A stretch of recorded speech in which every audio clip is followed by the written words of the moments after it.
de sus vidas a través del mismo. ¿Sí? El concepto de cultura se ha ampliado. Hoy ya no es el mismo concepto decimonónico que nosotros entendíamos como cultura.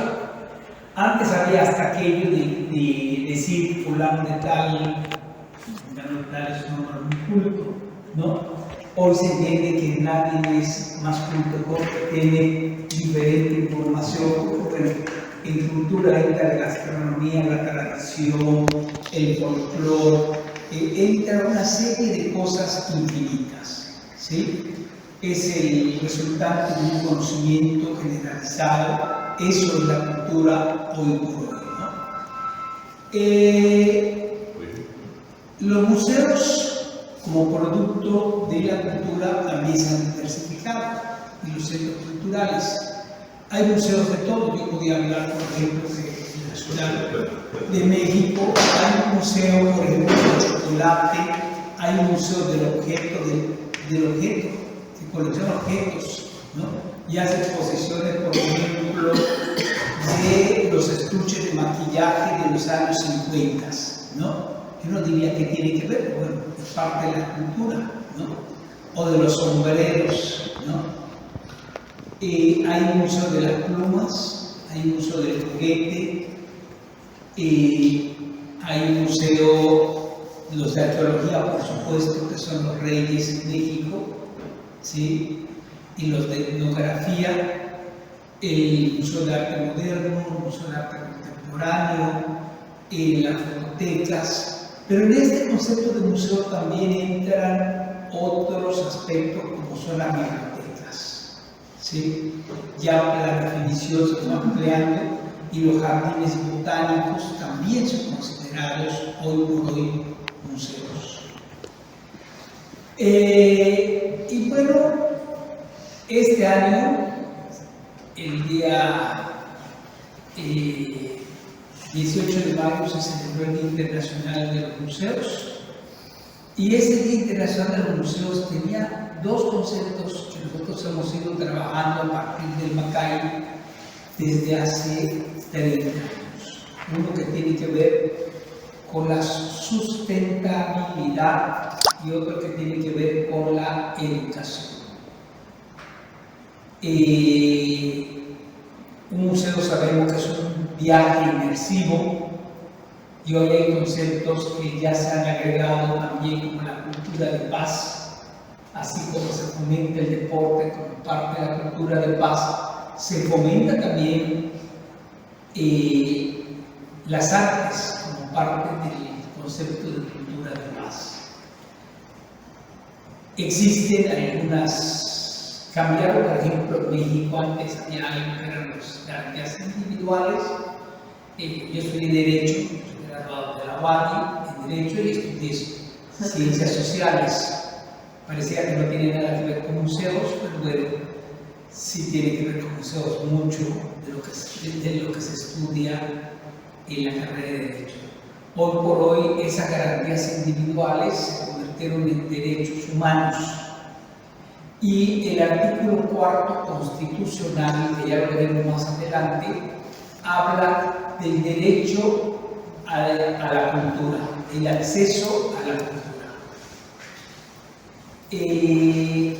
Estos derechos culturales van en dos sentidos: en quién va a proporcionar la cultura como tal, quién la va a fomentar, y en quién va a tener acceso a ella. Pero bueno, la inclusión también es un tema que va dentro de estos derechos culturales. Inclusión por muchas vertientes, desde la inclusión por preferencias sexuales, por género, por etnia, hasta tienen derechos culturales la gente con capacidades distintas, que han ido cambiando hoy por hoy de nombre, ¿no? Antes eran gente discapacitada, hoy son con capacidades distintas. Y bueno, esto convierte al museo en una institución multifacética. Los derechos culturales son fundamentalmente derechos humanos para asegurar el disfrute de la cultura y sus componentes por parte de la sociedad, como la igualdad, la dignidad humana y la no discriminación. Son derechos relacionados con el arte y la cultura, esa relación muy clara, porque no todo lo que es cultura es arte, ¿sí? La gastronomía es cultura, el folclore es cultura, pero no necesariamente es arte. En una amplia dimensión de categorías, que ya las estábamos citando. ¿De dónde viene la palabra mediación? La palabra mediación viene, pues, de esta forma etimológica de mediar, ¿sí? Alguien que va a servir de mediador ante algo, ¿sí? En el caso de los museos y las instituciones culturales, el mediador es la persona que va a mediar entre la obra de arte, el objeto artístico y o el espectador. Antes se consideraban guías, los museos tenían guías al interior, hoy no son guías. El guía te conduce y además el guía no necesariamente va a mediar con la obra de arte. El guía a veces explica y si lo entendiste bien y si no lo entendiste también, ¿no? No hay un proceso de comunicación perfecto que se pudiera entrelazar. La primera vez que se utilizó el término mediación como tal, se utiliza en Quebec. Pero vamos a sentarlo en el término de los museos. El concepto de mediación, que tiene que ver mucho con lo que se desarrolla al interior de un museo, participan un montón de gentes. El curador, que antes era un personaje soberbio, el curador era un personaje que no le importaba, incluso los textos de sala estaban escritos para que lo leyera otro curador, ya no le interesaba el público en general, ¿no? Con términos bastante rebuscados. Yo me acuerdo que iba uno al Museo de Arte Moderno y te decía, es que la red cultural, el tejido cultural que genera esta obra, y la gente que no estaba preparada con ese lenguaje decía, ¿cuál tejido cultural? El único tejido que conozco es el que hace la abuela, ¿no? El curador es también hoy por hoy parte de este proceso de mediación. El museógrafo, indudablemente, a la hora de distribuir las piezas, es parte de este proceso. El educador, que también ha cambiado de nombre, lo que eran los departamentos de educación en los museos, que después se convirtieron en pedagógicos, pero cuando hablamos de pedagogía estamos hablando de niños. ¿Y qué pasa con la gente de la tercera edad? ¿No les darías atención entonces? O un universitario no les darías una visita guiada con un taller post visita, porque no está en la categoría de pedagogía. Y fue variando, y después se buscó el término didáctica museal, ¿sí? Pero tampoco la didáctica, porque la didáctica es la parte de la praxis o la forma práctica en que se transmite el conocimiento. Son las herramientas educativas. Entendiendo que el museo no es un espacio necesariamente formal, hay algunos que imparten maestrías, como el Museo del Louvre, ¿sí? Que tiene maestría, doctorado, licenciatura, ¿sí? Pero no todos los museos en el mundo tienen un departamento de educación formal, ¿no?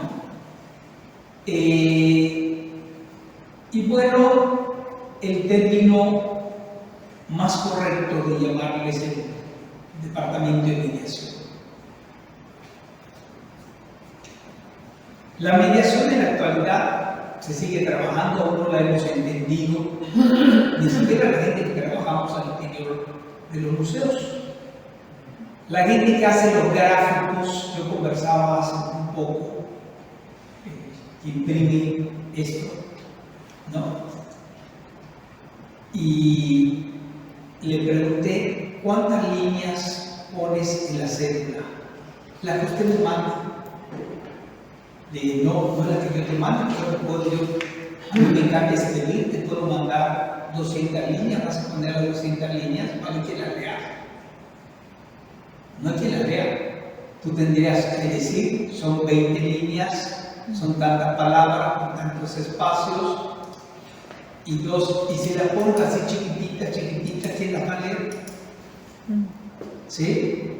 Y si es una exposición táctil para gente invidente, te olvidaste de las cédulas braille, ¿sí?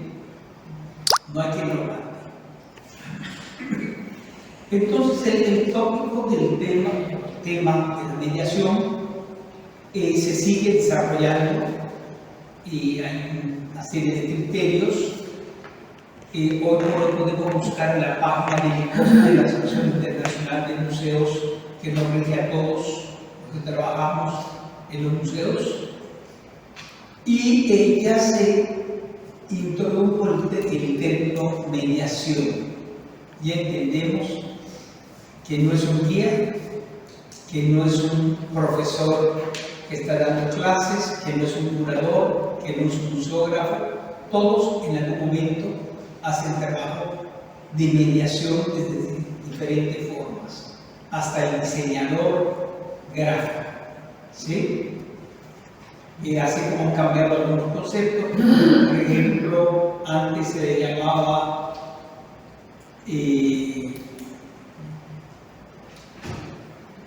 museografía, ahora es expografía, ¿sí? ¿Cuáles son los objetivos de esta acción educativa que se hace a través de la mediación? Bueno, primero, contar con recursos, actividades y estrategias con un valor por sí mismas, parte de desarrollar un proyecto museográfico o museológico, ¿sí? No como sustitución o complemento del mismo, siempre tiene que haber una finalidad. Hay museos que no tienen colecciones y que no tienen objetos expuestos. Yo pondría un ejemplo. En la Ciudad de México hay el X Teresa, que es sobre performance.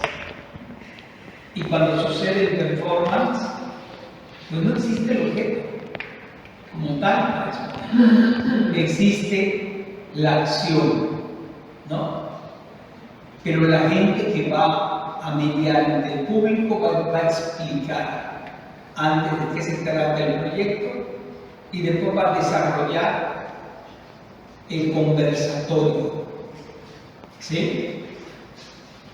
El conversatorio un poco sienta al artista, al performancero, y se platica con él de cuáles eran sus intenciones, cómo nace la idea, pregunta al público, si hay alguien que no entienda. Por supuesto que el mediador tiene que platicar conjuntamente con el curador. Allá no hay museógrafo, no existe museógrafo, existe gente hasta de utilería, pero no hay museógrafo, porque no hay museografía como se sienta y platica previamente con el artista sobre el proyecto del performance. Y bueno, él cuando va a explicar, tiene que explicar de qué se va a tratar, sin adelantarse tanto al performance que ya pierde interés. y posteriormente recoger las impresiones si la comunicación performática en esa acción se dio de forma circular.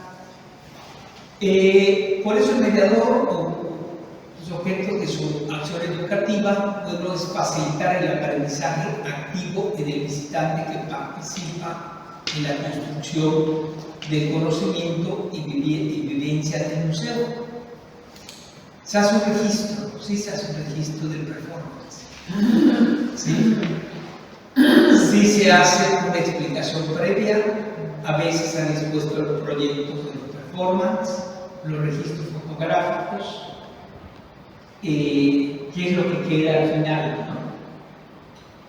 Hay también un museo de la instalación, ¿sí? Que es Arte Alameda, pero la instalación como tal, la mayoría son efímeras.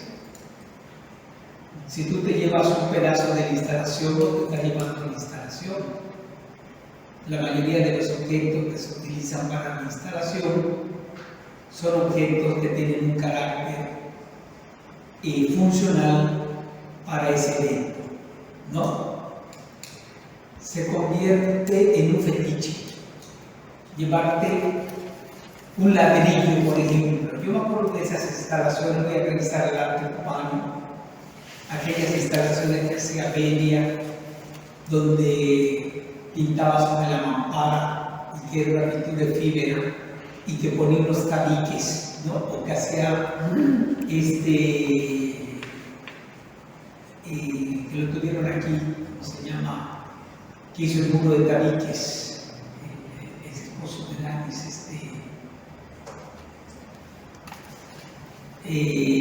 Tonel. ¿Sí? Si tú te llevas un pedazo de eso, no te está llevando a la instalación. Es un fetiche de esa instalación. ¿Sí? Porque ese pedazo lo puedes replicar. O sea, te pueden mandar por el artista, te puede mandar nuevamente los requerimientos materiales para poder hacer la instalación y la vas a replicar en otro lado. Yo pongo el ejemplo de un cubano muy famoso a nivel internacional que es Gonzalo Félix, ¿sí? De los caramelos. Imagínense guardar tanto caramelo, letra hormiga, primero, ¿no? Bueno, se ve letra hormiga, y si es en una ciudad como la mía, como Mérida, que hay humedad, se vuelven chiclosos, ¿no? O sea, finalmente, después de servir para la instalación, tú mejor lo repartes, que lo consuma la gente, ¿no? Le das un caramelo, pero no sirve como objeto artístico. Nada más algunos luego, como yo, he guardado algunas cosas que cuestan mucho preservarlas. Hay una artista que se llama la congelada de uva en México, muy famosa, que hacía algo que eran así en bolsitas congeladas selladas. En mi tierra se conoce como bolis, en la Ciudad de México como congeladas, pero con sus fluidos, con el orín. Y yo todavía tengo guardada una hasta enmarcada, pero realmente es un fetiche de una acción plástica. ¿Sí? Tengo un pan que hizo otra artista en el Museo de Arte Moderno, lo tengo guardado y enmarcado y barnizado, barnizado y todo, pero sabemos que es un fetiche, no es la instalación, es parte de algo, ¿sí? De algo que se desarrolló. Bueno, el museo como tal, el otro objetivo que tiene la acción educativa del mediador es que sabemos que los museos y los espacios culturales son espacios de identidad. Deben reconocer el lugar y el entorno. Además, si poseen una colección, como este museo extraordinario, de aquí donde estamos hoy, parte de la identidad es el entorno, el edificio, pero más la conexión. ¿Sí? Y entonces reconoce la identidad del espacio. Esto le da identidad. Si tú le preguntas a un taxista como el que busqué hoy y le dices llévame al Museo Nacional de Bellas Artes, ¿sí? Te trae directamente aquí, ¿sí? Porque ya el entorno y ese lugar se convierte en un lugar icónico. Si le dices llévame al museo de, ¿cómo se llama este de los objetos que hay aquí? Arte decorativas, de llevar arte decorativas, ¿no? Todo el entorno y la gente hasta dice, yo vivo a 3 cuadras del museo tal, o trabajo a 10 cuadras de tal lugar, ¿no? Se convierten, eso, el museo y el espacio cultural dan identidad. Y hay que fomentar un sistema de valores que sí esté basado en la estimación propia, pero desde la reflexión crítica sobre los trazos de identidad cultural, conllevando el respeto a lo ajeno. ¿A qué me refiero con esto? A mí me dio mucha tristeza ver en el paseo una de esas esculturas maravillosas con un jinete de estos, no sé si es que está grafiteado, ¿sí? Pero eso no es un problema de quien lo grafiteó, es un problema educativo. También pasa en México. Ahorita tenemos en Yucatán, Paseo Montejo, la mitad de las esculturas están grafiteadas por movimientos de todo tipo, ¿sí? Desde la marcha LGTBQ hasta el movimiento feminista, ¿sí? No hemos fomentado respeto al entorno de la obra de arte, porque hay ciudades de museo.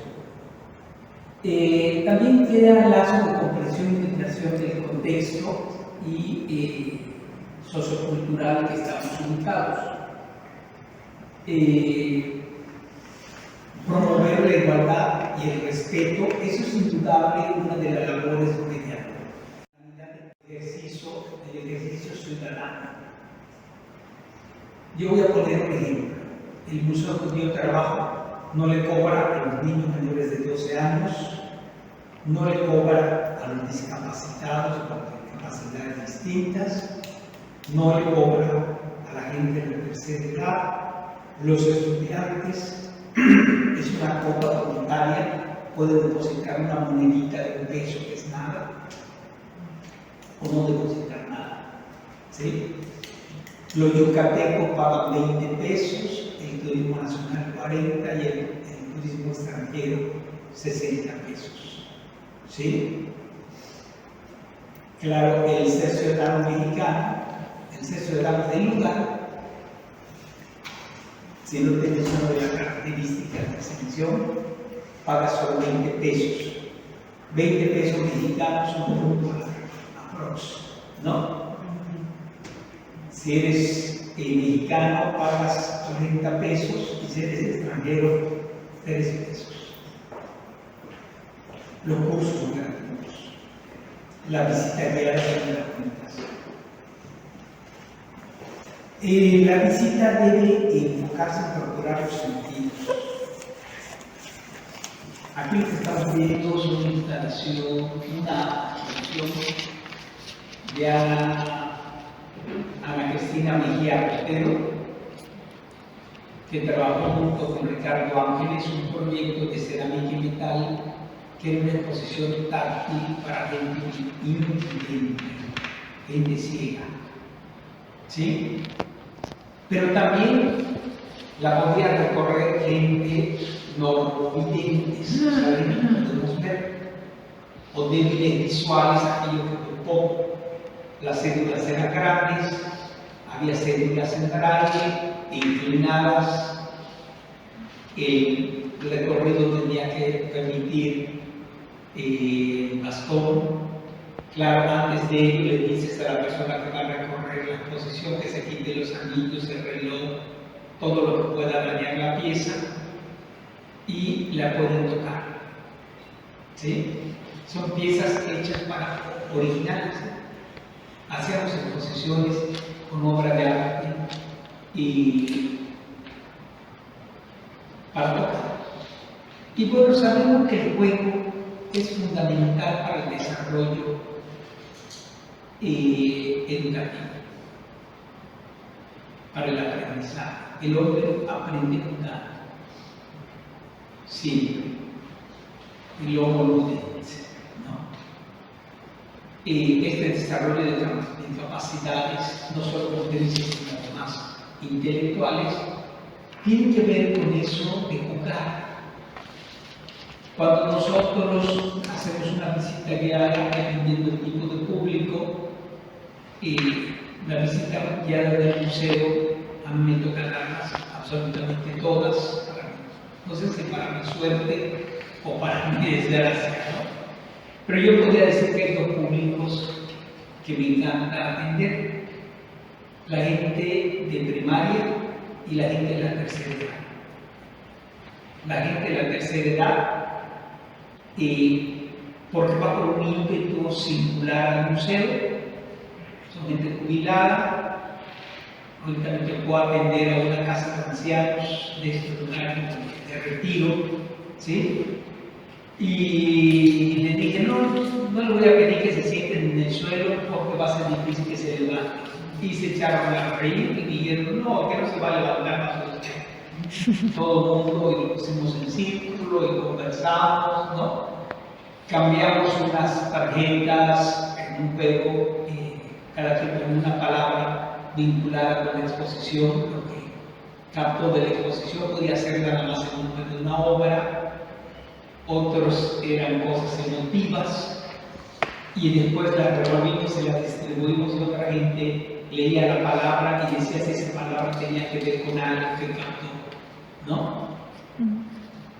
En un juego se incorporan facultades de vivencia, motivación, curiosidad, interés en las obras de arte.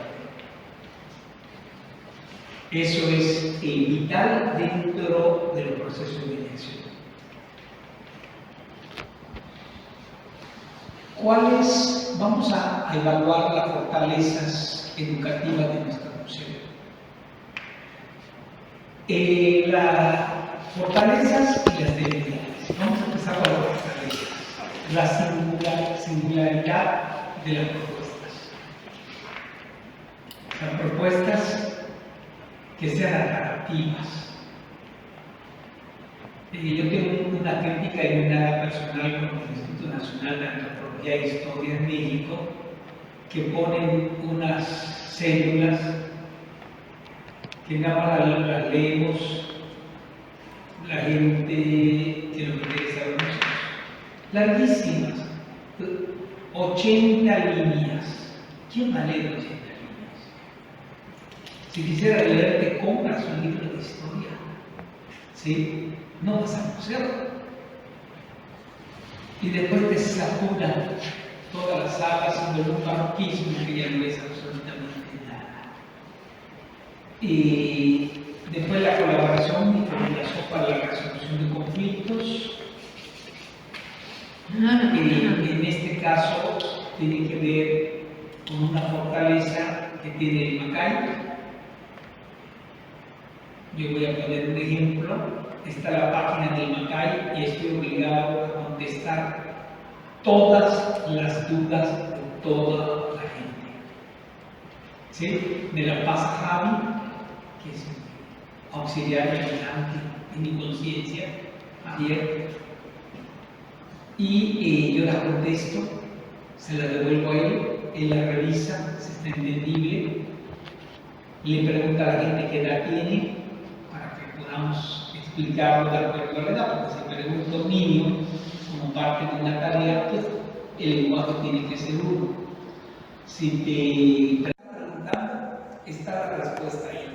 ¿Dónde crees que está? ¿Sí? Le está devolviendo con otra pregunta. ¿Sí? y empieza a mirar el cuadro. Aquí está. ¿Crees que es eso? Sí. Bueno, si es esto, y ya le explica de dónde nace la idea. ¿Sí? O te dicen, ¿por qué tal artista como Motherwell genera esos trazos que parecen letras? ¿Sí?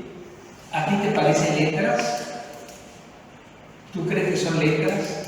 ¿Y qué tal si te diría yo que son gestualidades a veces nada más? Algo que le nace libremente dibujar, y yo no estoy viendo una letra N, estoy viendo dos montañas. Alguien aquí ha visto una montaña, le preguntas a todo el mundo y te dicen, sí, ¿cómo son las montañas? Pues parecen picos. ¿Cuánta gente de aquí ve montañas? Y de repente hay gente que te sorprende y que te dice, no parece una N, parecen las orejas de un gato. ¿Sí? Y digo, bueno, eso es una idea que es válida, porque la polisemia, que es la lectura del espectador, también es válida en el proceso de iniciación. Las capacidades, digo, de empatía. No puedes poner a alguien que se desespere, jamás, como mediador de públicos. O alguien que esté pasando por un problema personal, que todo el mundo lo tiene. Yo prefiero mandarlo a otro departamento temporalmente, no lo estoy excluyendo en su departamento porque a veces tiene mucha vocación, pero el momento no es ese. Entonces no tiene empatía con el visitante, ¿no? Hay gente que no le gusta tratar a niños, se desespera. Los niños de kinder son la muerte, ¿sí? Tienes que tener paciencia. Yo decidí no tener hijos voluntariamente y ahora tengo que atender niños de kinder, ¿sí? De veras que de lo que huyes, en ello caes. Pero bueno, como sé que son 2 horas o 3 horas la visita con los niños, pues trato de llevarlo en paz esas 3 horas. Ahora sí que hago un ejercicio mental, me siento con ellos, platico, Después hago disparado en la oficina y se los dejo a los del departamento de mediación para el taller de visita, ya que se hagan cargo ellos de las actividades, ¿no? Es una paradoja de la vida, porque yo empecé dando clases en escuelas de arte a nivel primaria y secundaria. Pero tal vez porque lo dije mucho tiempo, ahora es muy difícil. Sí, es difícil, ¿no? Claro, trato de documentar la visita con los kinders, que me pongan uno diario. Le tengo dicho, Javi, por favor, no lo hagas, ¿sí? Cuando menos dan un día de respiración, ¿sí? Perdón. La debilidad de falta de rigor metodológico en el personal, que no haga que estudie el personal que va a estar en contacto, el guión curatorial, y que no se documente. Por ejemplo, que no sepa manejar las herramientas que va a utilizar en el taller por visita. Voy a trabajar con acuarela. Ok, ¿qué sabes de la acuarela? ¿Qué diferencia hay con el gouache? ¿Qué diferencia hay con el óleo? ¿Cómo lo trabajas? ¿No? ¿Tienes un método? ¿Qué esperas? ¿Qué vas a hacer con ellos? Que vamos a trabajar a partir de contornos oscuros y después rellenar con acuarela el interior, como está el cuadro de fulanito de tal, ¿sí? O vamos a trabajar la temática de los títeres a partir de ¿dónde está tu programa? ¿Sí? Le tiene que pedir el programa. Y además, otras debilidades a veces son la falta de recursos de autoevaluación del departamento de mediación. No autoevaluamos al interior de nuestro departamento para sancionar. Autoevaluamos para conocer qué tan efectiva está siendo la acción educativa al interior del museo. No tiene sanción. ¿Sí? Y la autoevaluación tiene exactamente esto que les estoy presentando, cuál es tu mayor fortaleza y en qué crees que en estos 6 meses has perdido o qué crees que no has hecho correctamente. Pues no he podido dar un taller de arte abstracto porque no me gusta el arte abstracto, porque no me gusta tal cosa, o no me gusta trabajar el collage porque me embargo la mano en el resistol, ¿sí? Cosas así, insólitas, ¿no? Esa autoevaluación la tiene que hacer con una periodicidad regular. La falta de procesos de difusión de las prácticas.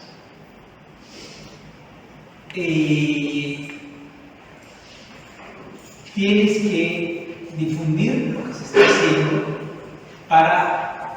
como proceso de mediación. Hay talleres infantiles, yo los subo a la red de Macay, los talleres infantiles gratuitos para niños de tal edad y para adultos, o va a haber una plática con fulano de tal, o es para estudiantes de arte de la UADY, ¿sí? Abierto a estudiantes de arquitectura o de comunicación, ¿sí? Y la tienen que defender. El exceso de improvisación en las prácticas educativas. Esa es una debilidad terrible. Hay gente que se saca un as de la manga. No se sabe, no estudió, no leyó, no nada, y ahora inventa. Yo les voy a contar una anécdota del Palacio de Bellas Artes en México. Un día yo me inscribo a un recorrido y el guía estaba inventando cosas y además utilizando un lenguaje que no era propio para estos tiempos, ¿sí?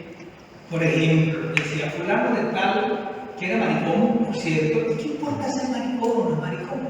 ¿No? No venía al caso. Si alguien me pregunta por qué pinta puros desnudos masculinos, pues se armó la reforma porque es una gente que era homosexual, ¿no? Y es una historia además inventada, que sé de dónde se la sacó el hombre ¿sí? Que cuando terminó la visita, yo le dije, oye, yo creo que ya te deberías retirar, porque te tengo grabado y yo creo que te pones a estudiar o te deberías retirar. Estás improvisando, estás haciendo una serie de mentiras. Ni nació en tal año, ni nació en tal parte, ni era homosexual, ni esto. Te consta dónde lo leíste, dónde te documentaste, dónde lo sabes, ¿sí? Lo hizo porque en su época era más fácil tener modelos masculinos que modelos femeninos en la academia, ¿sí? Por eso pintaban en el siglo XIX hombres, no por otra razón. No leíste ni las épocas. O sea, demasiada improvisación, ¿no? A veces puedes contar un chiste, puedes contar un cuento, ¿sí? Al interior de la sala con un grupo de niños, cuando ves que se están dispersando, improvisas con algo, a veces caramelos en la bolsa, y les digo que me responda, le voy a dar un caramelo, y digo, el caramelo sabe eso para mí, no tan grande, estoy gordo, y se lo das, ¿no? Y te responde, es una improvisación momentánea cuando ves que están dispersos, ¿no? Pero no puede haber un exceso de improvisación, al menos no en el contenido que se da. La existencia de una infraestructura estructura deficiente. ¿A qué me refiero con esto? El taller de actividades educativas o de mediación en el Macay tiene que tener aire acondicionado. Imagínense meter aquí 30 niños, 40 niños con el calor de 45 grados ahí en el canal de no te van a prestar atención, van a acabar hechos una sopa, eso sí no se te desmaya el momento. ¿Sí? Y tienes que tener las herramientas necesarias, preparadas, los pinceles lavados antes, todo lo que vas a hacer, la muestra previa de qué es lo que pretendes, ¿no? No sé si hasta aquí hay alguna pregunta.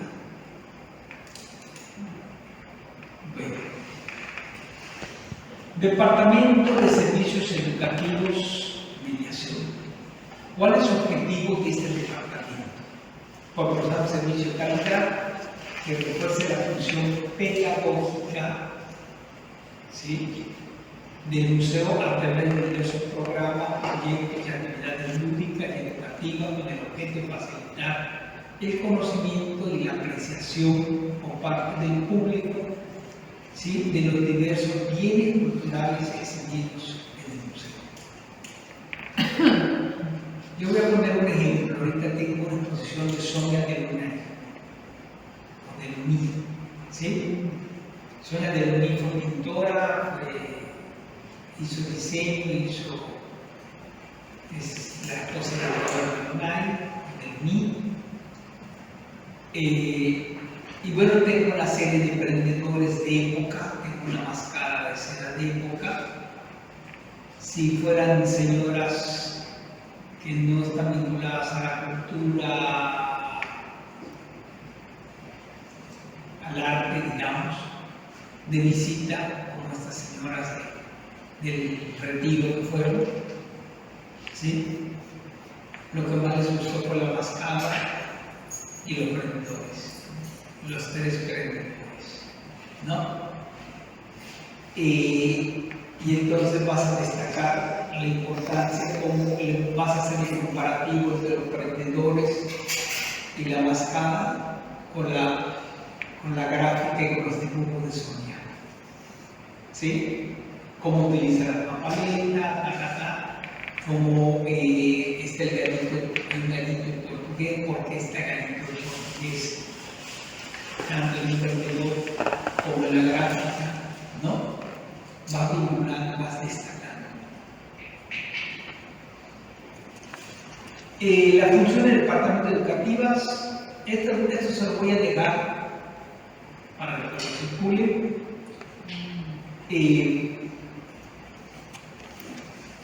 Voy a ser breve en esto porque esto es demasiado.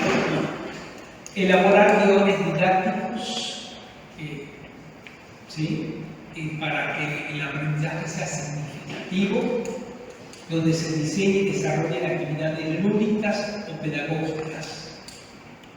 ¿Se pueden desarrollar actividades lúdicas con adultos? Claro que sí, hasta con gente de la tercera.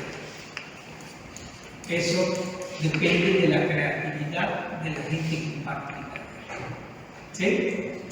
A veces ves a toda la señora recortando tela para hacer collage, ¿sí? Realizar investigación que refuerce los contenidos pedagógicos. Nosotros como curadores somos muy soberbios, a veces viene alguien educativo y se te dice, y esa palabra no creo que está muy elevada para un público general, no deberías aprender, deberías escucharlo a él que tiene el niño directo, ¿sí?, con el público general.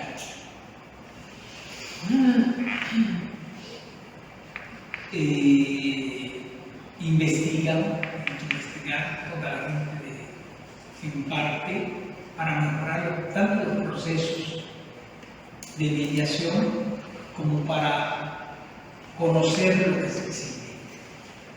Promover la participación de grupos sociales en el rescate y la preservación del patrimonio, lo que les hablaba hace un rato, ¿sí?, desde que vas a entrar a la sala, antes de entrar, cuando tienes un grupo, o sea, de niños de preescolar o adultos, le dicen, no puedes tocar porque hay 3 cosas. Hay que tener recomendaciones. No tocar con los dedos, generar una grasita, y cuando toca la obra de arte, la grasita se queda ahí y es ácida, quiere como ácido, como limón, y a la larga va a dañar una sumar en la obra de arte. No puedes gritar, puedes hablar. No puedes gritar porque hay otra gente que le gusta ver en relativo silencio la obra de arte. Y no puedes correr porque te puedes caer primero tú. Y en segundo término puedes lastimar a alguien y además puedes tumbar una obra de arte. ¿Sí?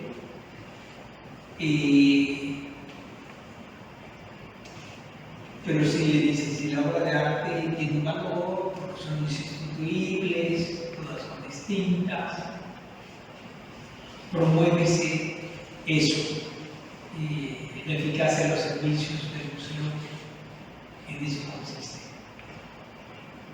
A lo mejor la exposición temporal no le pareció tan atractiva, pero van a salir con una experiencia de aprendizaje que es un museo. Y le explicas cómo funciona el museo. Si son gente grande, les hablas un poco que es una fundación que vive de donativos, que no es de gobierno, y quién lo fundó y cómo se fundó. Tiene que programar un sistema de capacitación continua. Eso lo programa el departamento de mediación, y se habla de temas diversos. Se habla desde arte contemporáneo, arte abstracto, figuración y neofiguración, arte povera, ¿sí? Mercado del arte. Hemos hablado de muchos temas con todos los chicos de la UADI, hasta de cómo preparar tela para pintar a ese grado, ¿sí? Cómo se hace la cola de conejo, cómo se prepara los mercados picados, ¿sí? Lo hemos hecho en el museo. Y esto le va a ayudar a la gente que da servicios educativos o servicios de mediación, le va a ayudar para que también puedan desarrollar programas. Promover relaciones interinstitucionales con áreas educativas de los museos o instituciones culturales para el intercambio de modelos, técnicas y experiencias que apoyen la continuidad de los proyectos. En Yucatán hay una red de museos. Se participa en la red de museos, pero cuando llega alguien a visitarme, que es una curadora en particular, y llega a de visita personal a Mérida, y me van a ver, siempre les digo, tienes una hora mañana, convoco a los chicos de la UADI para hablar un tema. Y se les entrevista en un podcast hecho por los estudiantes, que se llama Chismearte, lo pueden buscar en las redes, donde lo único que apruebo es el tema en general. Yo no me meto a aprobar lo que se pregunta ni lo que nada, es libre. Es de jóvenes, del lenguaje de los jóvenes, para hablar. Y hay esas redes con universidades, hay redes con museos, hay redes con atender las necesidades de información solicitada por el público, lo que les decía. No puedes dejar nunca a un visitante sin información. Nunca. Siempre tienen que dejar al final la página donde pueden mandar la pregunta o el correo. ¿Sí? Si no lo sabes, porque no estás obligado a saberlo todo, y dicen, mándame esa pregunta, yo te voy a responder. Y la tienes que responder. O sea, no es como para zafarte el mate. No, no, es allá. No, la tienes que hacer.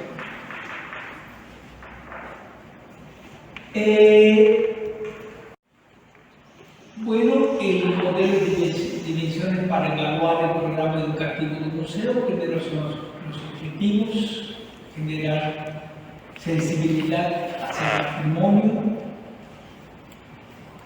puede hacer un cuestionario, preguntas, ¿qué te parece que el valor, las obras de arte son valiosas o no? ¿Por qué? Incrementar el conocimiento de la colección, trabajar las habilidades del visitante, esos son los objetivos, habilidades y competencias, potenciar el aprendizaje, desarrollar las facultades y aptitudes de la gente. Yo tengo la fortuna de decir que entre los chicos que dan talleres ya terminaron su servicio profesional, que es obligatorio en el servicio social, y hay 8 que van de manera voluntaria todavía. Y van rigurosamente al museo. O sea, siguen yendo a pesar que ya no están obligados. Hay un número de horas particular. Ellos pasaron por ahí, siguen yendo. Y bueno, y todos los chicos que han pasado de servicio social a profesional, que es una obligación en la licenciatura, todos pasan al museo a platicar a veces, a consultar la biblioteca, a buscar una duda para su tesis, se les apoya también con información para la tesis. Y he tenido que realizar tesis de licenciatura sin ser sínodo ni nada. ¿Sí? Para revisar si su currícula está correcta para poder, su índice está correcto, ¿no? La metodología, bueno, la metodología positiva y descriptiva, el descubrimiento inductivo guiado, eso es para la gente que quizá tiene directamente públicos. No vas a proporcionar información, sino que lo vas a meter al mundo del arte. Lo vas a hacer consciente que son consumidores culturales. ¿Sí? Todos consumimos cultura. Desde la mañana cuando enciendes el radio y la televisión, eres un consumidor cultural. Y le dicen cuál es la diferencia. Con eso empiezo yo la plática de las visitas, con consumo cultural. En todos consumimos cultura, algunas sí te las puedes llevar a tu casa, claro que sí, no las del museo, pero puedes comprar un cuadro colgarlo en tu casa, o una reproducción. Otras no te vas a llevar el ballet completo a tu casa, pero te podías comprar el video tal vez, ¿sí? O la música, te puedes comprar un disco, o lo puedes grabar para los derechos en este Spotify, ¿cómo se llama? Y pagas cajas, lo grabas, ¿no? Pero digo, muchas de las cosas que consumimos culturalmente no las podemos llevar.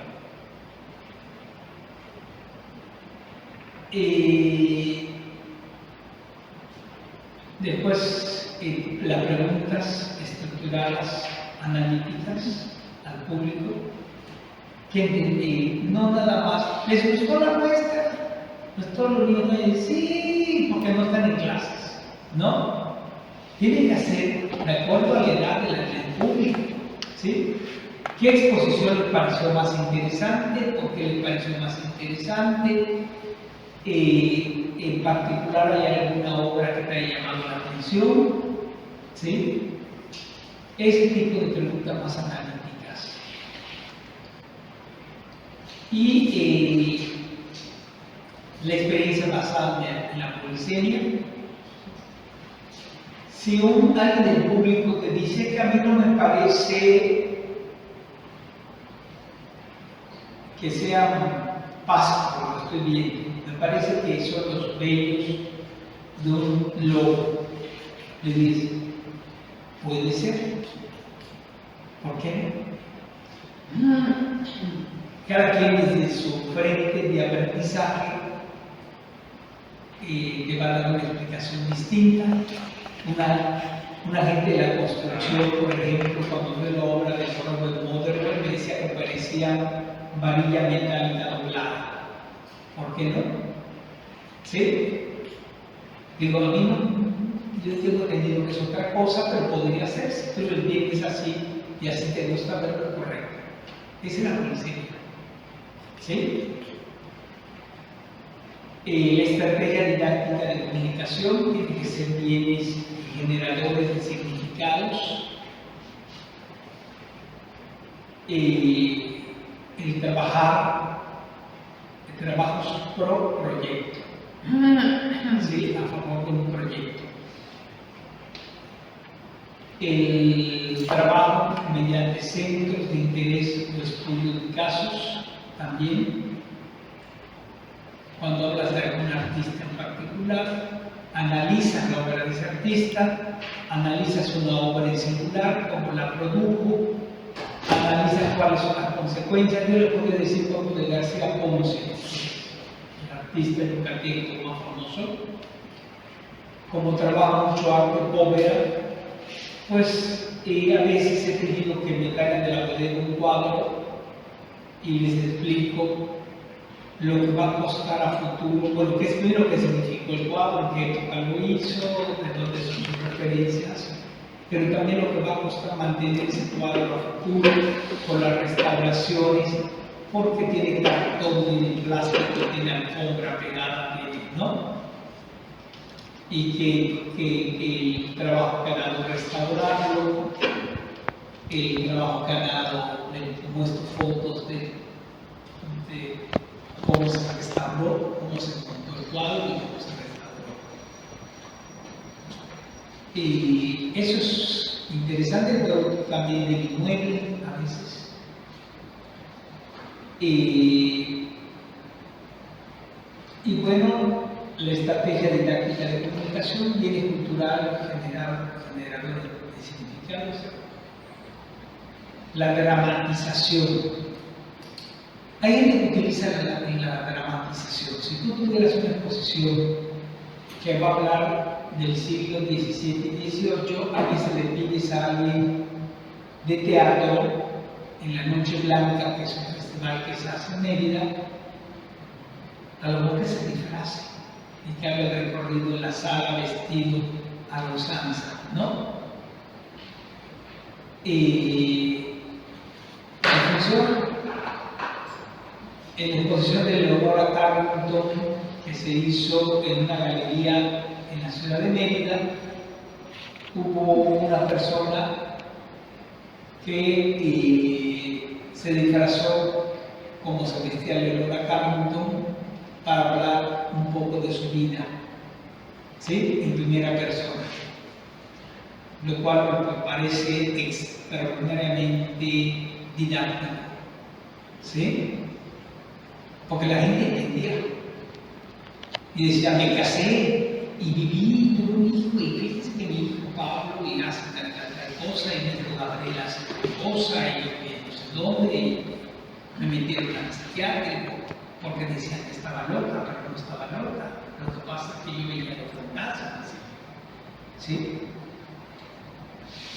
La motivación a partir del juego, que eso ya lo hablamos, motivar a partir del juego al espectador. Recursos tradicionales, esos son los básicos, lo mínimo que debemos tener un museo, que son las fichas de trabajo, hojas de sala, cédulas explicativas, espacios de lectura, la expografía, que es la museografía, los paneles, conferencias, talleres, actividades, post visita, lo que hacen después de la visita, ¿sí? Puede ser desde un conversatorio hasta un taller de pintar. Es muy curioso porque lo descubrí de unos médicos que querían pintar. ¿Sí? Claro, si tocan arquitectos salen algunas cosas muy interesantes, pero si tocan médicos salen unas cosas rarísimas, ¿no? Pero querían pintar y se puso pintura y trabajar, ¿no?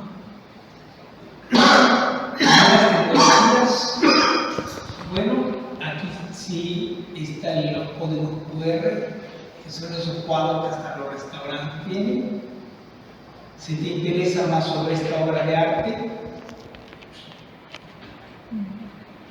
pones tu lector de códigos y tiene ya la biografía del artista, que a veces son tan extensas que no vale la pena ponerle en una sala, porque no va a haber quien la lea, nada más a quien le interese.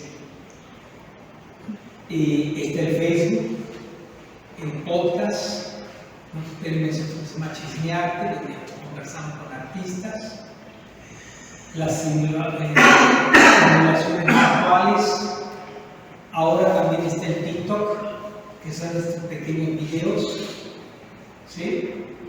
El Instagram, el videoblog, todo eso lo manejan los chicos de la UAP. Sí, claramente yo soy bastante nulo para eso, lo hacen. Y bueno, y funcionan para cierto público. La gente joven le fascinan estas cosas interactivas. Ayer hablaba casualmente con un museo de museos interactivos, ¿no? Como un museo de cualquier categoría puede ser interactivo.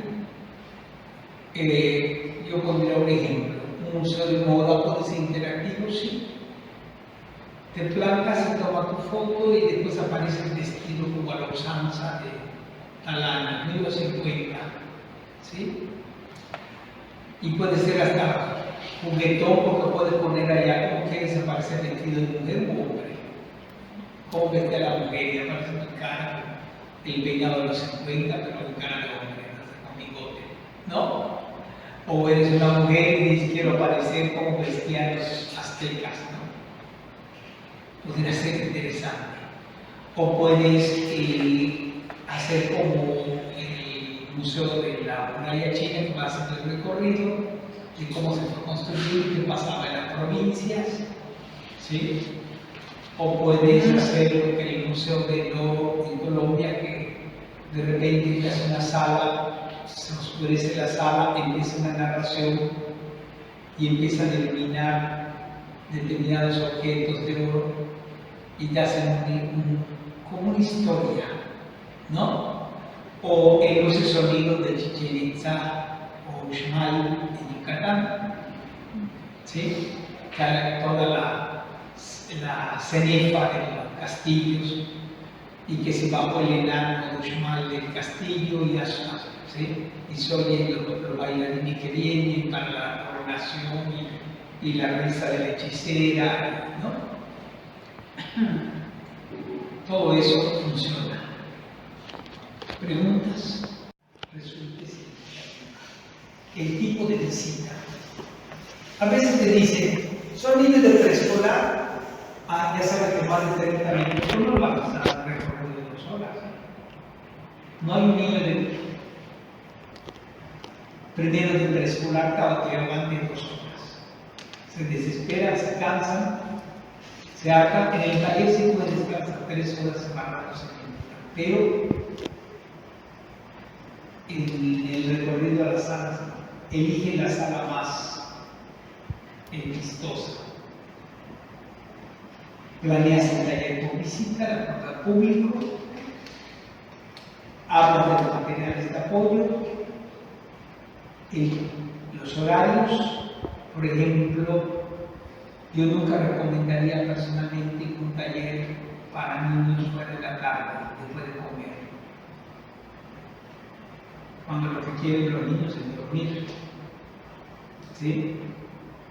Si a veces los adultos en la tarde estamos somnolentos, imagínense un niño puede comer. El tiempo de recorrido es vital saber qué tiempo le vamos a destinar por el tipo de público y algo que tenemos que pedir siempre que nos soliciten una visita: la edad. ¿Sí?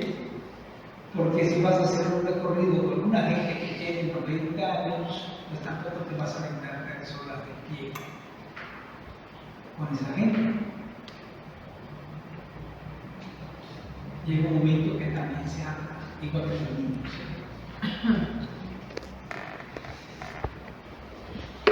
Puede vincularse con conceptos que estén también ligados a la tecnología.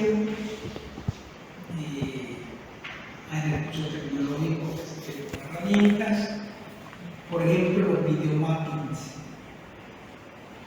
No sé si aquí ya se aplica. Sí, ¿Sí? la Bienal de los hechos, hicimos la Bienal, los salones de arte contemporáneo.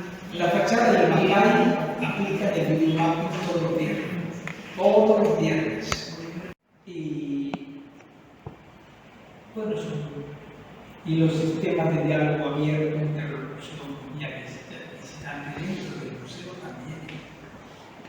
Que te digan, yo no quiero ver esculturas, solo quiero ver la obra de García Rosas, ¿qué pasó?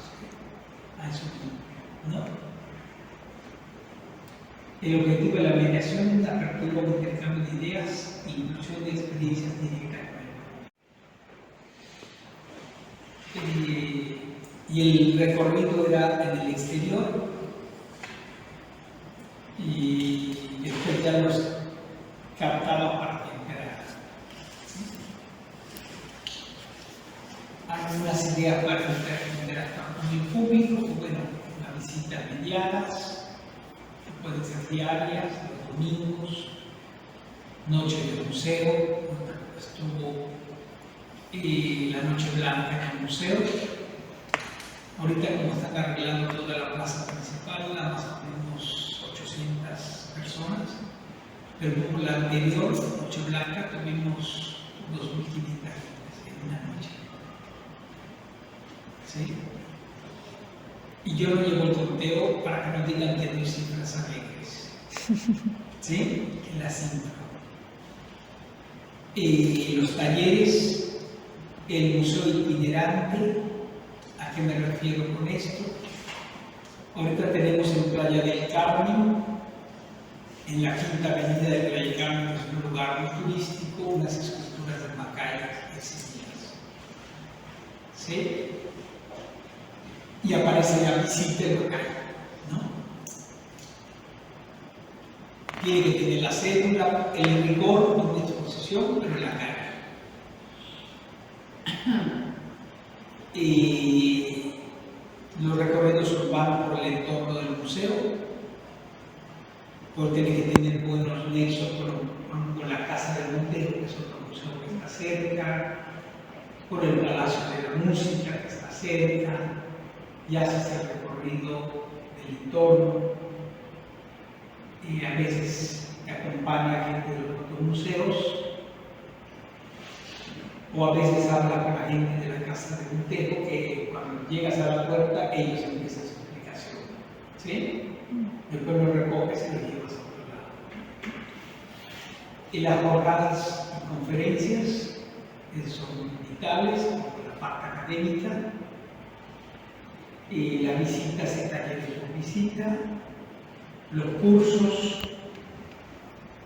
Hay cursos durante el verano en el museo, los concursos y certámenes, a veces una pista de algo y dice quien conteste tal pregunta o tal pregunta sobre la función de la pista se va a otorgar. Ahorita hay con el Internacional de Museos, el museo se está trabajando con todos los museos unos premios a gente que haga el recorrido de todos los museos que están en el recorrido, que se tome una selfie con la pieza que más le gusta o con la pieza elegida, que encuentre la pieza que se eligió, se tome una selfie y lo que entreguen primero, los tres primeros se van a llevar una bicicleta, creo, y los demás son premios. Exposiciones en espacios públicos, que ya platicamos, espacios en medios electrónicos, que son el chat, el podcast, las videollamadas. El podcast ese que se llama Chismearte. Los chicos entrevistan a artistas. Hace poco tuvimos una Roberto Cortázar, que era pintor, o a Marco Lamolle, un gran artista, pero también puede entrevistar a un maestro de la facultad. Los programas radiofónicos. El Macay tenía un programa que se llamaba La Hora del Macay con la Universidad de Yucatán. La vamos a reintegrar este semestre. Se conversa con un artista sobre su trayectoria y su creación, poco de la trayectoria y más de los procesos creativos. ¿Sí? El concepto que lo lleva a integrar ese concepto, cómo llega a él,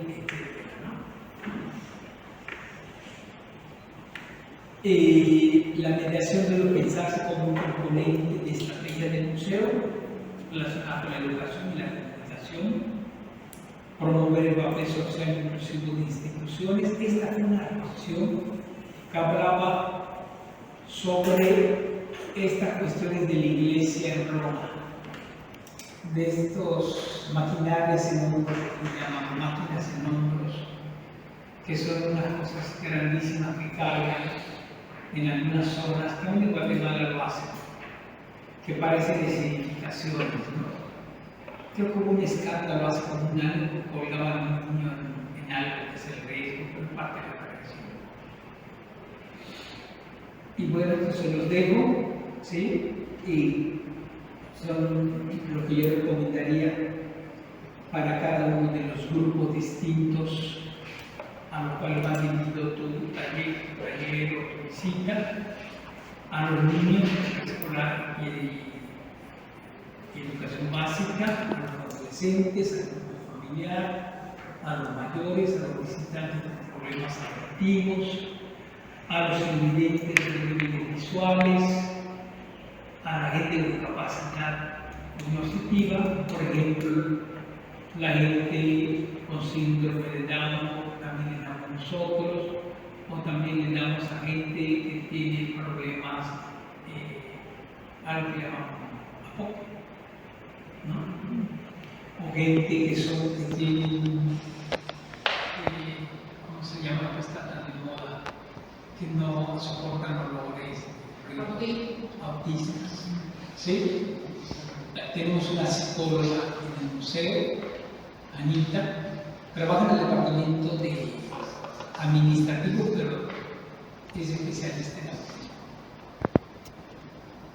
Entonces, cuando ella es autista, ella nos enseña para generar el espejo que le llaman, ¿no?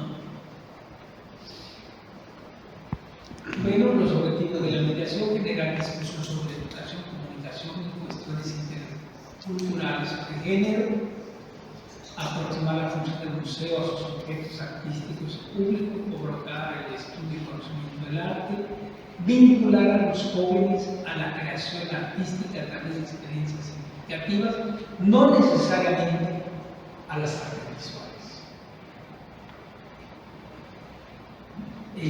Nosotros, cuando recorren el museo, le decimos que existen otras posibilidades además de las artes visuales: la danza, el teatro, la literatura, ¿sí? La música. El día de ayer hubo 2 obras de teatro en el museo, con La Noche Blanca, ¿sí? Porque se trata también que vaya gente que le interese el teatro.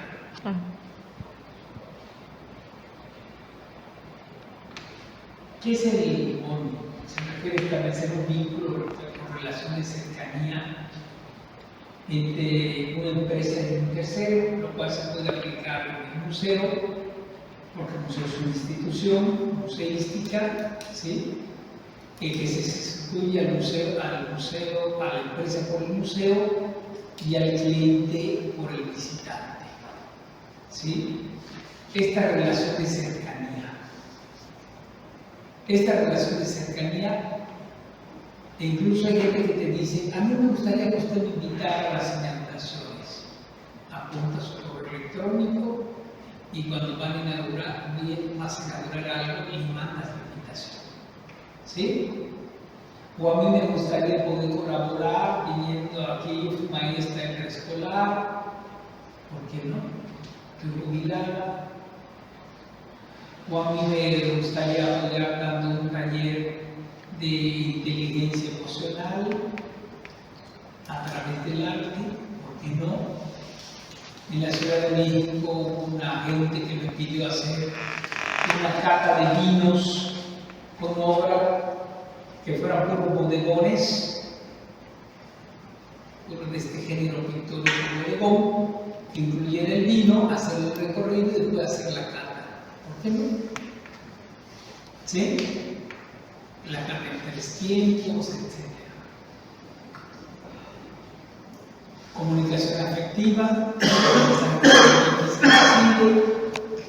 y pues bueno, esto tiene que ver con cómo se establece la relación entre quien da el mensaje y el visitante, y evitando siempre los malentendidos. Y también hay barreras semánticas. Esta gente que escribe para que nada más se lo lean, las cédulas, o que hablan. Hoy tenemos un movimiento muy fuerte en México, que es el movimiento feminista. Entonces, cuando te refieres, dices todas, todos y todes. ¿Sí? Y lo tiene que decir. Muchas gracias por venir, ¿no? Pero si tienes un grupo de gente de la tercera edad, evitas hablar de todes, porque si tú mencionas todes, las señoras me linchan, ¿no? ¿Sí? Tienes que saber a tu público para poder expresar la palabra, relacionar con los procesos lingüísticos. Las cédulas de sala, yo evito hablar de géneros, son muy general. O sea, por ejemplo, en vez de poner niños, pongo la infancia. Incluye niños y niñas, ¿sí? Vamos a poner niños, niñas, varones, hembras, ¿sí? Aquí en Cuba es muy común escuchar que digan, ¿y tú qué tienes? Yo tengo 2 varones y 3 hembras, ¿no? Es muy común que te digan, no te dicen tengo 3 varones y 3 mujeres, tengo 3 hembras. Niña, ¿Sí? O tengo 3 hembras. 3 niñas. Pero todavía ayer un plomero dijo, yo tengo 2 hembras, una fácil, ¿no? Claro, eso lo dices en México y te linchan, ¿sí? Porque hembra pareciera que estás refiriéndote al pie de cría. ¿Sí?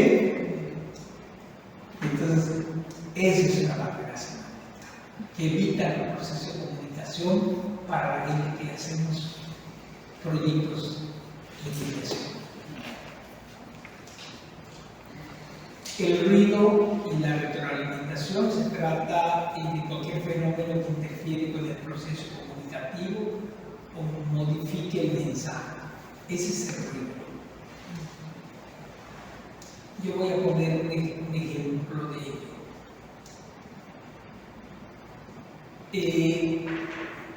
Que la obra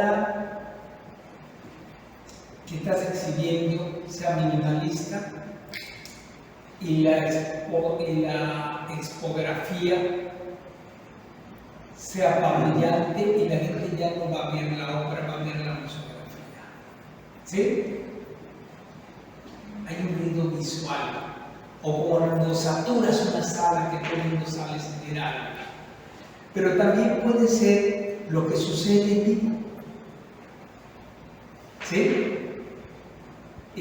Por ejemplo, con qué lenguaje hablas, con qué fuerza de voz hablas, con qué calidez hablas.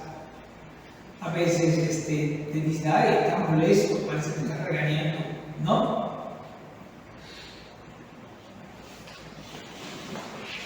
Y la retroalimentación es la respuesta del receptor cuando hace la interpretación del mensaje, y este es lo que realmente genera el proceso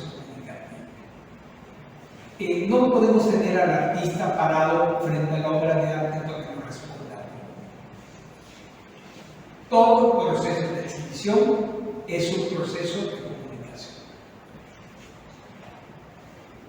Está el emisor, que es el artista, ¿sí? El receptor, que es el visitante, y el mediador, que es el que hace la lectura.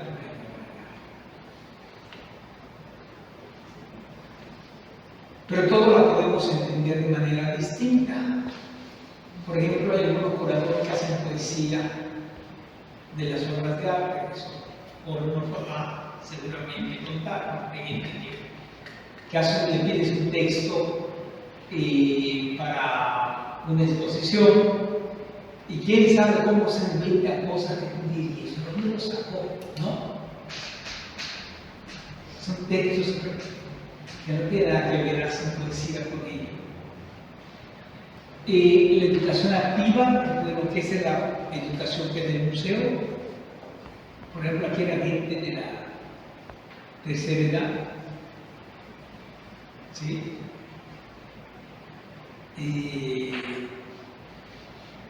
Nosotros sabemos que los museos no son educación formal, a diferencia de las universidades, que tienen su horario, que tienen su programa específico con objetivos a cumplir. A lo mejor puede variar, y a lo mejor a la hora cuando se presenta la persona que es esta niña de negro, le dice, vamos a ir después al Museo de la Ciudad. Y le digo, ¿y aguantará tu visitante? Está calculando 5 horas. Estas señoras, hay una que tiene pues 90 años. Yo creo que la vamos a cortar la visita, y yo te sugeriría que compraras agua porque no se te vayan a desmayar aquí. ¿No? Y bueno, y entonces la mediación activa, tú le preguntas, ¿qué es lo que quieren ver? Y ya. Entonces, empiezas desde allá y buscas crear la experiencia con la gente. ¿Qué es lo que se lleva a la gente de un museo? No se lleva información. La información tiene libros. La información tiene internet. Lo que se debe llevar es una experiencia inmersiva de visitar el museo. ¿Sí? Los mediadores poseen además los recursos, seleccionar estímulos, organizar, agruparse según la ley específica, establecer y desarrollar estrategias de comunicación, entablar diálogos e interacciones, permitir la vinculación de contenido con los expertos, el que da el taller o el que da la visita, el mediador, debe sentarse con el curador y platicar con el curador y platicar con el conservador o el restaurador y platicar con el museógrafo y platicar con el diseñador, decirle, ¿por qué escogiste este color rojo? ¿De dónde lo sacaste? ¿Por qué rojo? ¿Por qué este tipo de letra que parece de máquina de escribir? ¿No? Tiene una razón de ser. No es nada más poner cualquier cosa. Tendría que sentar y decir. La foto, te puedes tomar la foto, ¿sí? Con la obra de arte. No puedes pasar con mochila, no puedes hacer todas esas cosas, ¿no? Contamos con una biblioteca que quieres investigar, que quieres saber. Y bueno, resolver las dudas del contenido expositivo. Sí. Y ya estamos por terminar. Aspectos a considerar: la educación puede suceder en cualquier momento. Pensar que la educación de museos, que hay dos tipos de educación, la formal y la informal. Los museos damos educación informal. Reconocer que vivimos en una ciudad muy diversa y cada día más diversa, ¿sí? Y no puede haber gente que tenga prejuicios para poder tratar con ellos. Si tienen prejuicios, bueno, lo debe platicar antes, no tiene que bueno que lo reconozcan, ¿no? Y lo sacas de escena con el público.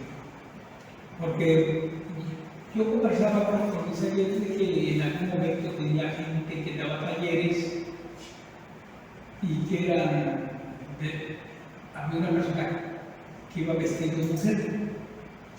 Yo no tengo nada en contra de eso, en absoluto. Él hacía su trabajo bien, Pedrito era de la UADI.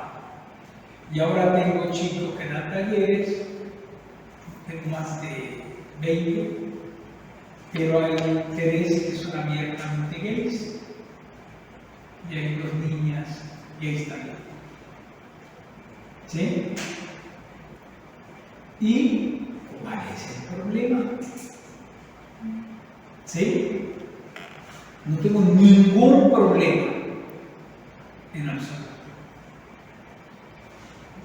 Y existe la sociedad diversa.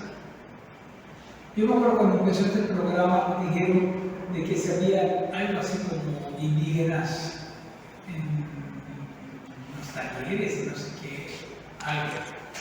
Una de las preguntas del formulario. En Yucatán todos somos mestizos. El que no es mestizo, por genética, es mestizo conceptualmente.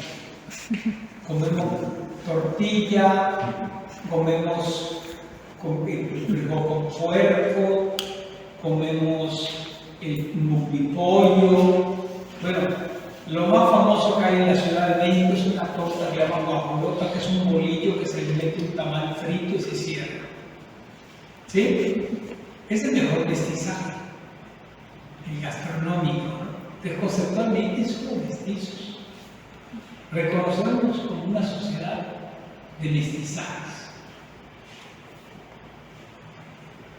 donde hay gente más apegada a su tradición étnica, gente no tanto. Es muy diversa la sociedad.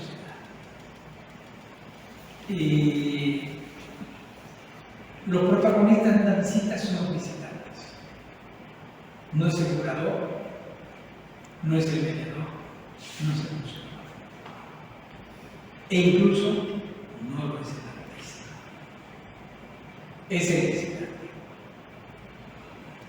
Siempre. Y ellos son los que deben generar sus propios procesos. Estar abiertos a nuevas tendencias educativas, romper paradigmas, siempre. A nuevos espacios facilitadores del conocimiento y del aprendizaje. Yo me acuerdo que en la Ciudad de México hice una muestra que se llamaba El original y la copia, y eran unos alumnos de arte, de pintura, que copiaron una obra de un maestro que se llamaba Benjamín Domínguez. ¿Sí? Y después el público que la visitaba le preguntaba cuál era la de Benjamín Domínguez, que pintó. Y había gente que elegía otra que no era la del maestro Benjamín Domínguez, ¿no? ¿Sí? Pero el maestro estaba consciente de ello. ¿Sí? Era un paradigma, romper un paradigma. porque además entre el público entraba el maestro y le preguntabas al público, estando el maestro ya pintado, ¿cuál es la obra de Benjamín Domínguez que está aquí? ¿Cuáles son las copias? Y de repente había un grupo de gente que apuntó una obra que no era la obra de Benjamín Domínguez. Y estaba el maestro allá. Y hasta el maestro se acercó a mirarla. Y era un maestro así quisquilloso, lo puedo buscar en internet. A mirarla, ¿sí?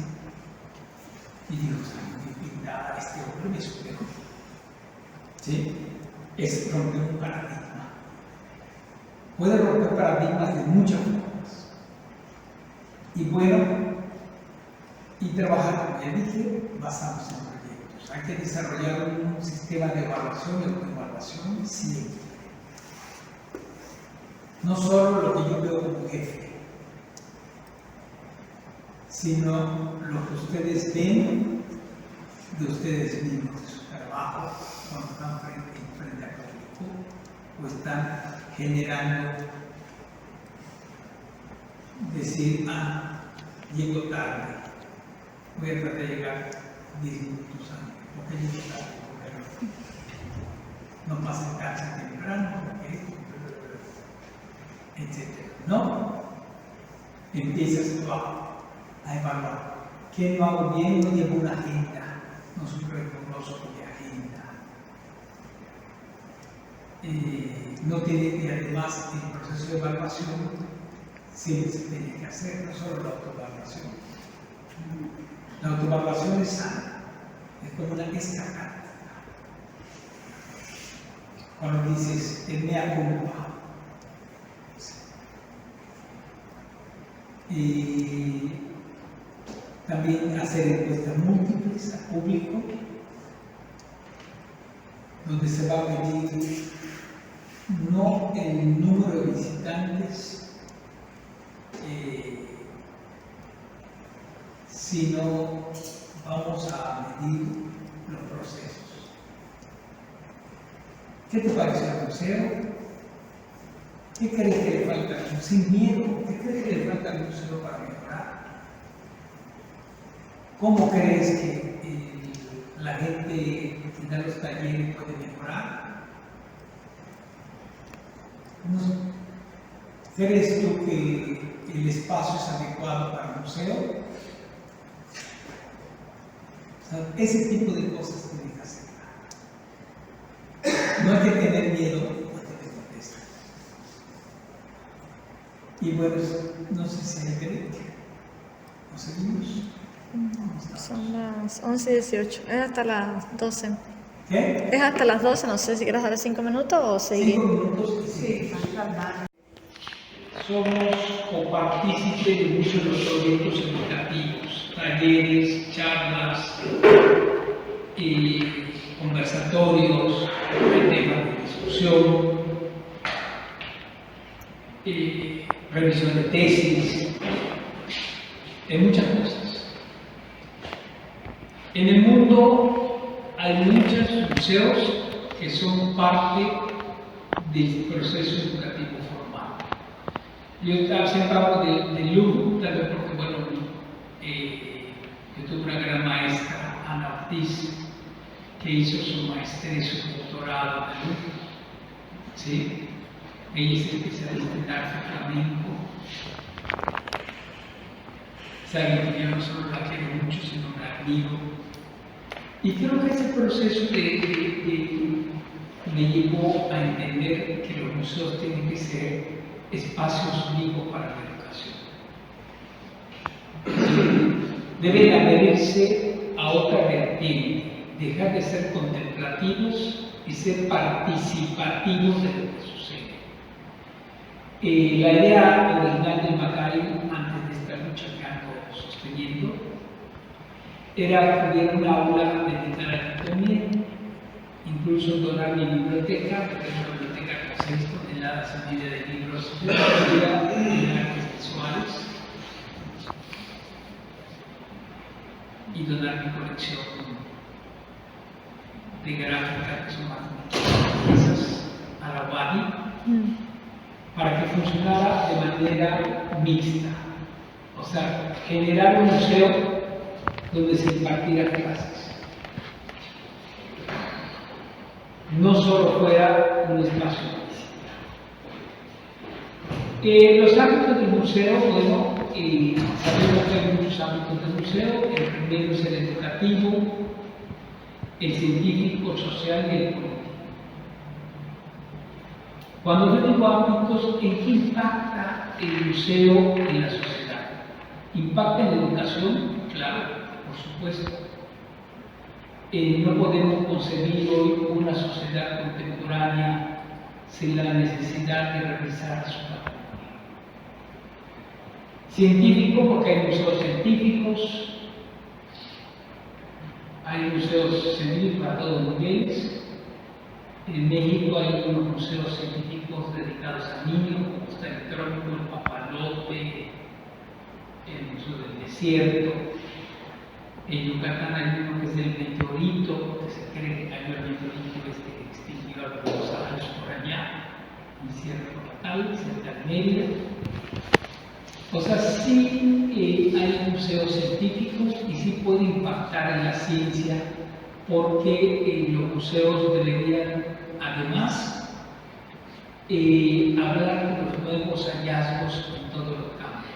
Un museo, por ejemplo, que hable de la farmacia, debería hablar de los adelantos que se están haciendo de la vacuna del VIH, por ejemplo, o de la vacuna del COVID. ¿Sí? Que la gente supiera en cómo se incuba la vacuna del COVID en un huevo que lo inyectan en los científicos. Esas cosas la gente no lo sabe. En lo social, por supuesto, hoy por hoy los museos estamos obligados a generar un cambio, en el discurso, en cómo vemos las cosas. Es una paradoja de la vida de que los primeros que tomaron la apertura, hablar un tema de la sexualidad de las mujeres y del arte, tomaron el feminismo, fueron los museos. Y los primeros que trataron el tema de los grupos gays en el mundo entero fueron los museos. ¿Sí? Antes que lo tomaran los políticos, los museos ya lo habían estudiado. Mujeres en el arte como creadoras. ¿Sí? Y antes que se hablara de algunos temas como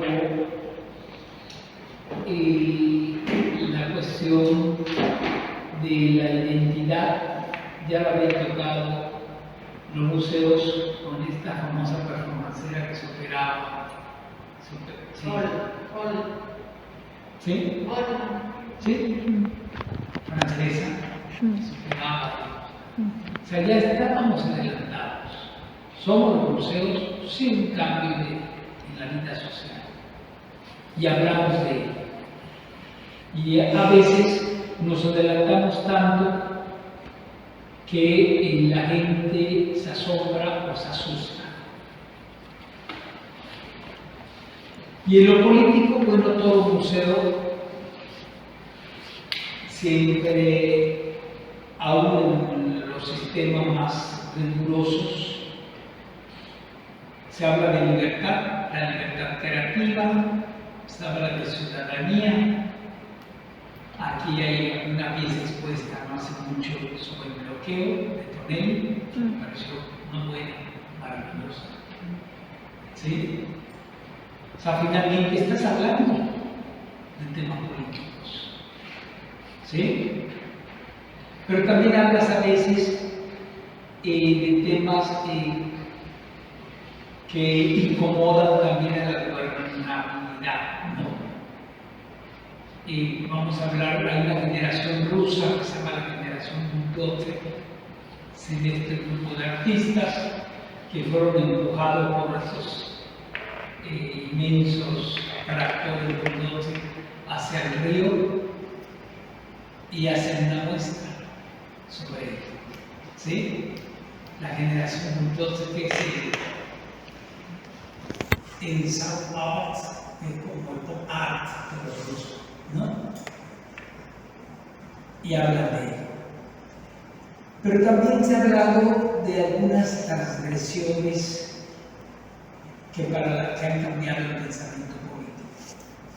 Paralelo a la creación de las primeras marchas feministas de los movimientos de liberación sexual, pues se estaba exponiendo a igual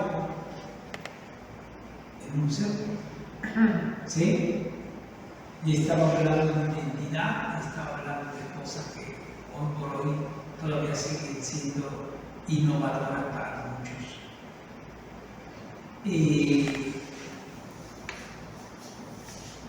Ahí, si nos vamos para atrás, tenemos el Guernica de Picasso,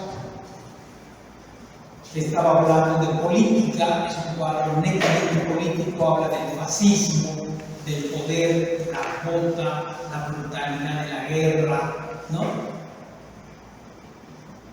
Y la iluminación del pensamiento. O sea, finalmente, sí los museos incidimos en estos ámbitos. Su impacto, bueno, el pensamiento, la reflexión, la memoria, el desarrollo y el goce. Hay una materia hoy por hoy que se llama ocio, el ocio de los museos.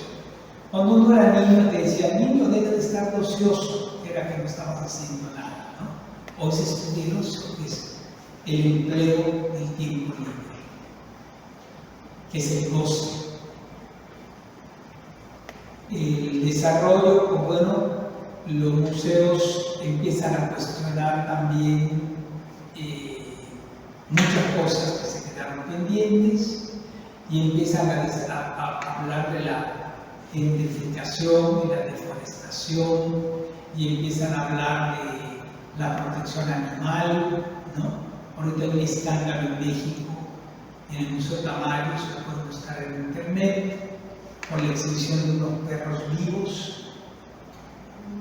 ¿sí? Es un verdadero escándalo de la protección animal. Y entras en la reflexión, sí, empiezas a pensar y haces que el público piense.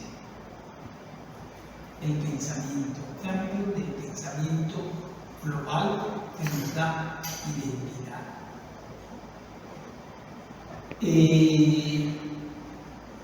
Aquí hay mucha gente joven, pero no. Yo me acuerdo, yo ya casi estoy por los 60, pero Margarita es casi mi contemporánea, recordará que a finales de los 80 y principios de los 90, cómo el arte revolucionó el pensamiento en Cuba y le dio identidad. ¿Sí? Puso a Cuba en el plano artístico.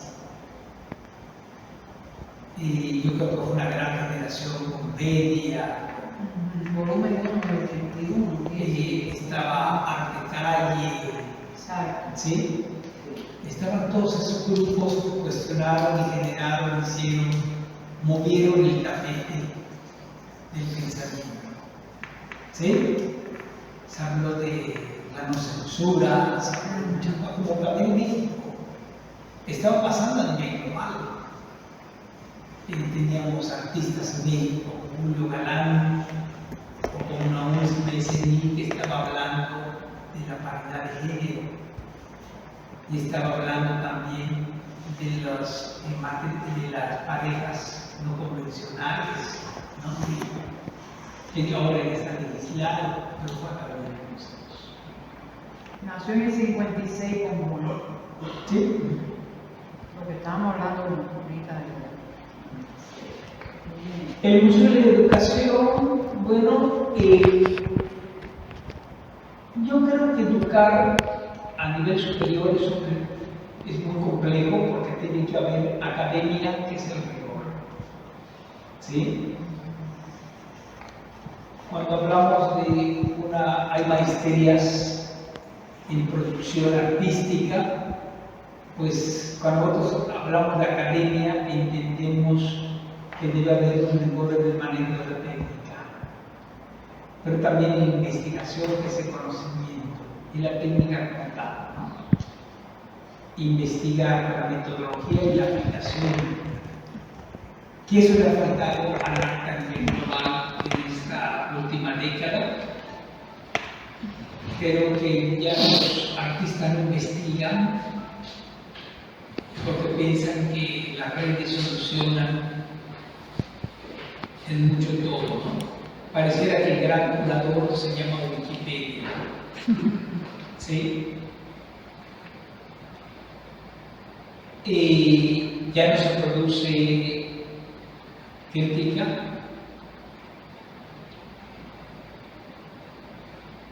no se produce tanto arte como uno pensaría, sí, objetos estéticos hay muchos, pero hasta dónde es un arte. Y textos críticos, menos. ¿Sí? Esa generación de grandes críticos, de grandes gente que generaron, voy a poner un ejemplo aquí en Cuba, Severo Sarduy con el neobarroquismo, ¿sí? Que es como un libro de cabecera para todos los latinoamericanos, hablamos del neobarroco, parece que lo mismo con el texto del neobarroco de Severo Sarduy. Es un texto extraordinariamente bello, que piensas entender la cultura a partir de ese texto.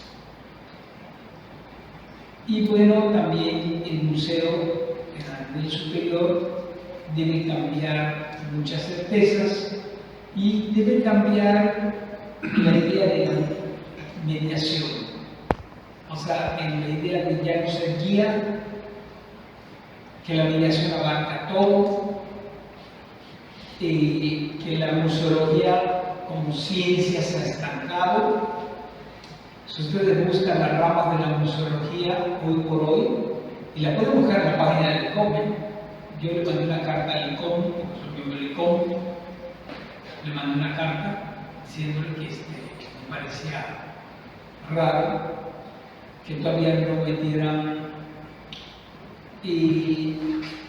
la mediación como una cuestión autónoma, metían curaduría, museografía y restauración y conservación. ¿Sí? El patrimonio, pero mediación no. También debemos cambiar la certeza del objeto artístico.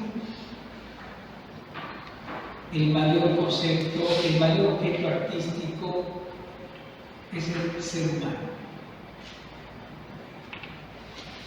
Ese es el mayor. Un artista me preguntaba, me decía, ¿cómo no sé si me voy a venir a Alemania acá con toda mi obra? Y yo le decía, tu acervo no está en pintado, tu acervo está en tu cabeza, lo vas a pintar. Y lo que te falta, ahí es el acervo. Entonces cambias el objeto artístico, porque el objeto artístico es el ser humano, tal que es capaz de producir en el entorno posible.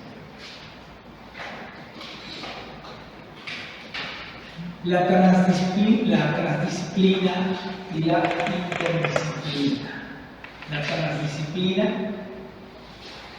bueno, es esta cosa horizontal, por llamarle de una manera, donde nosotros entendemos el arte a la paralela de la ciencia, ¿sí? Como una totalidad organizada donde hay diferentes actores.